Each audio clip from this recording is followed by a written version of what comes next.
자, 서울과 부산의 재보궐선거가 있었습니다. 결과가 나왔습니다. 국민의힘이 민주당을 압승했습니다. 주식시장에서도 이런 정치적인 이슈는 아주 큰 변수죠. 시장 격언 중에 정책에 우선하는 변수는 없다라는 말이 있습니다. 자, 이번에 새롭게 탄생한 두 분의 시장들이 민심을 읽는 정책으로 1년 동안 성공적으로 시정을 수행해 주길 바랍니다. 주식시장에서도 관련 이슈들을 계속 챙겨보도록 하겠습니다. 올해 하반기 전망이 증권사에서 계속해서 나오고 있는데 자, 1분기 실적 전망치를 증권사들에서 높이고 있는 만큼 코스피 추정치도 계속해서 높여잡고 있는 모습이 확인이 되고 있습니다. 대신증권에서는 3,600까지 하반기에 오를 것이다라는 전망을 내놨는데 이유는 그겁니다. 우리 실적 개선이 계속 이루어지고 있고 이익 추정치가 높아지고 있는 것을 굿머니에서 확인하고 계시죠. 코스피 전망치도 높여잡지 않을 수 없었을 겁니다. 바로 이렇게 시장의 펀더멘털이 튼튼해지고 있고 실적 성장이 계속되는 만큼 이익 추정치 그리고 코스피 전망치도 높아지고 있다는 얘기인데 올해 상반기 우리를 힘들게 했었던 금리와 인플레이션 변수로 앞으로 시장에 출렁임이 있을지라도 그런 변동성을 이용해서는 주식을 사는 게 좋겠다라고 권고를 하고 있습니다. 올해 하반기 전망을 대표해서 대신증권 투자전략팀장이 다음 주에 저희 VIP 코너에 나올 거니까요. 함께 지켜봐 주시기 바랍니다. 네, 자 다음 이슈 보겠습니다. 자, 탄소 중립 그리고 친환경 이런 소재는 앞으로 우리 주식시장을 이끌 가장 중요한 테마, 주제 중에 하나죠. 여기서 테마는 테마주를 말하는 것이 아니라 theme, 주제를 이야기합니다. 정부에서도 본격적으로 신산업으로 키우겠다, 탄소 중립 핵심 기술과 관련한 정책을 발표를 했습니다. 정부가 탄소 중립의 핵심 기술 개발과 상용 확산에 박차를 가한다면서 추진단에 우리 주식시장에도 상장된 우리 시장의 대표 기업들을 포함시켰습니다. 한국석유공사, 한국가스공사, 현대오일뱅크, 포스코, 성신양해, 현대중공업, 두산중공업과 같은 기업들이 포진이 되어 있습니다. 탄소 중립 핵심 기술 그리고 이산화탄소 관련된 이야기들이 계속 나올 때마다 주식시장에서 관련 기술을 가지고 있는 중소형 업체들까지도 챙겨보십시오.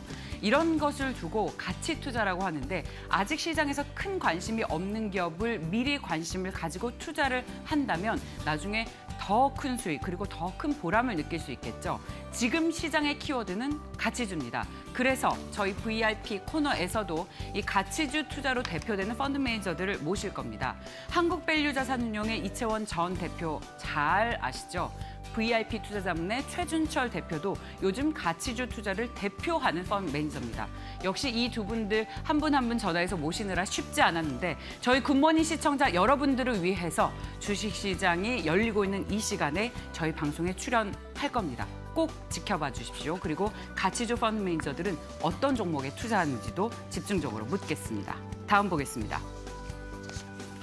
저희 증권주 얘기 계속 했었죠. 사실 금융주는 늘, 죄송합니다. 어제부터 하나씩 미리 말씀을 드리고 있습니다. 일진그룹주들, 어제 주시장 장 마감한 이후에 장외거래에서 급등을 했습니다. 왜 그런가 봤더니 IPO 이슈가 있었습니다. 작년 말부터 IPO 이슈가 있으면 상당히 주식시장에서도 호재가 됐었죠. 일진 복합 소재가 최근 실적 개선세와 수소 탱크 사업을 앞세워서 조 단위 상장 몸값을 제시한 것으로 알려졌습니다. 거래소에 상장 심사 청구를 했고요. 만약에 이런 심사를 무사히 통과를 할 경우에 올 여름에 상장도 가능할 것으로 보입니다. 이 최대 주주가요. 주식시장에 상장돼 있는 일진 다이아몬드인데 무려 지분을 87% 가지고 있습니다. 이런 이슈가 있어서 일진 그룹주들이 어제 장외거래에서 급등을 한 만큼 오늘 주식시장에서도 지켜볼 일입니다. 여기에 상장 주관사가 삼성증권과 미래에셋 대우인데요. 다음 이슈 볼까요? 이런 이슈와 맞물렸습니다.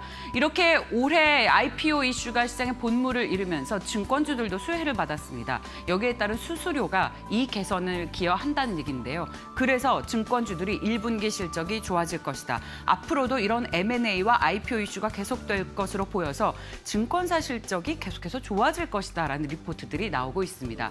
저희 지난주에 증권 금융 담당 애널리스트 출연했을 때 금융주는 영원히 저평가된 업종이 아닌가요? 라고 있다라고 했는데 최근에 모멘텀 발생한다라고 조언을 했었던 것 아마 저와 프로그램 같이 하셨던 분들 기억하실 겁니다. 슬슬 증권주 얘기들이 더 나오고 있는데요. 증권사들에서도 실적 개선을 얘기를 하고 있을 뿐만 아니라 또 주식시장에서 가장 좋아하는 이슈 뭡니까? 바로 M&A입니다. 우리나라에 유일하게 하나 남아있는 우리종금이 이제 증권사 인수를 하겠다라고 이야기를 하자 주식시장에 상장돼 있는 중소형 증권사들이 어제 주가가 굉장히 많이 올랐습니다. 관련 호재들이 어떻게 작용할지 지켜볼 텐데 마침 또 증권주에 주목하고 있는 우리 시장의 대표 그루가 있습니다. 자, 오늘 VIP 코너에 출연할 주식농부 박영옥 대표입니다. 증권주를 대표주로 포트폴리오 구성하고 있으라는 얘기 거의 듣기 힘든데요. 박영욱 대표는 그런 얘기를 하고 있습니다.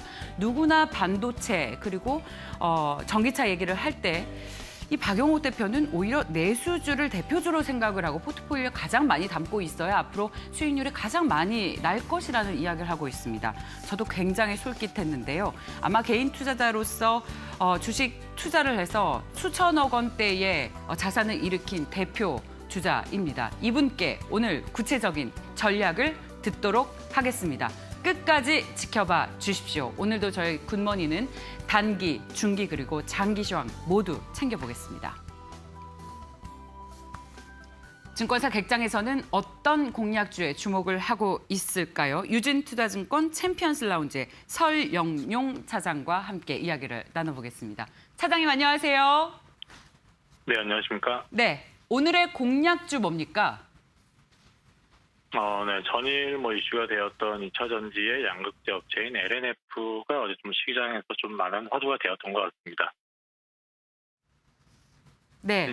일단 전일 SK 이노베이션 관련해서 1조 6천억 원 정도의 장기 공급 계약에 대한 가능성이 지금 이슈가 되었는데 최근에 SK 이노베이션 같은 경우에는 LG화학과 지금 미국 ICT 소송을 앞두고 있는 상황입니다. 거기에서 만약에 패스된다라면 배터리 사업 부분을 철수하겠다라는 그런 강수까지도 두고 있는 상황이지만 이렇게 양극재 업체들과의 그런 내부적인 계속해서 진행이 있다라는 것들은 배터리 사업 부분을 철수할 거에 대한 부분들은 좀 가능성이 낮아 보이는 상황이고요. 승소에 대한 배팅을 계속하고 있지 않는가 싶습니다. 그럼으로써 그 밑단에 딸려있는 양극재, 음극재 업체들이 계속해서 성장이 이루어지지 않을까 싶고요. LNF 같은 경우에는 지금 현재 LG화학과 장기 공급 계약을 맺어놓은 상태인데 이 부분이 LG화학을 통해서 테슬라를 향해서 이제 납품이 될 것이고요.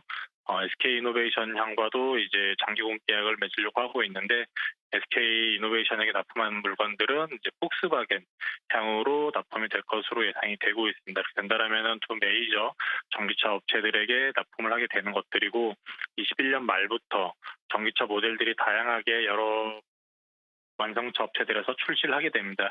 이런 것들은 즉 전기차 시장이 커짐과 동시에 2차 전지 시장이 커지게 되는 것이고 이러한 것들이 양극재 업체들에게도 큰 기회가 될 것입니다. 22년 2분기 때까지 9만 톤까지 증설이 지금 스케줄이 정상적으로 운행이 되어 있는 상황인데 이런 부분들을 감안하게 된다라면은 올해 21년도에는 약 매출이 1조, 22년도 내년은 2조 원 정도로 높아지게 될 것 같고요. 기존의 시장의 가이드언스였던 연간 올해 7천억, 내년 1조 5천억이었던 것들이 약 30-40%씩 증가하게 되는 모습으로 나타나게 될 것 같습니다. 네, 자, 잘 들었습니다, 차장님. 고맙습니다. 네, 감사합니다. 네,